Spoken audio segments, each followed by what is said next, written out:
আসসালামু আলাইকুম। এখানে একটি অ্যানিমাল স্ক্যানের ভিডিওটি দেখানো হয়েছে। বাচ্চাটির ফুল যেটি প্লাসেন্টা এটি সামনের দিকে আছে এবং আমি খুব ক্লোজলি বাচ্চার ব্রেনটা মনিটর করছি। ভালো আছে।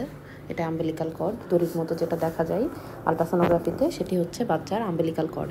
আম্বিলিকাল কর্ডের মাধ্যমে বাচ্চা হরমোনাল সাপোর্ট, তারপরে নিউট্রিশনাল সাপোর্ট, অক্সিজেন, যাবতীয় সমস্ত কিছু পুষ্টি এবং অন্যান্য জিনিসপত্র পেয়ে থাকে। আম্বিলিকাল কর্ডের পালসেশন, তার হচ্ছে blood circulation is very much important, যেগুলো আমাদের দেখার আগে। এখানে বাচ্চার পায়ের অংশটি দেখছি, তার ক্লাব ফুট মানে পা বাঁকা হওয়া এই ধরনের কোনো সমস্যা আছে কি না।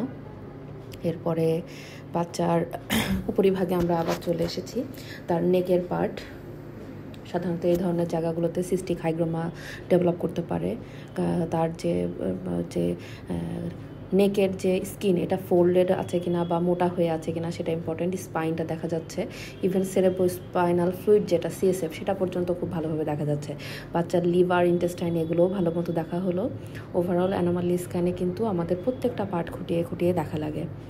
বাচ্চার নাক, মুখ এগুলোও দেখা হচ্ছে। ক্লেফট লিপ আছে কিনা সেটাও দেখা হয়। ধন্যবাদ।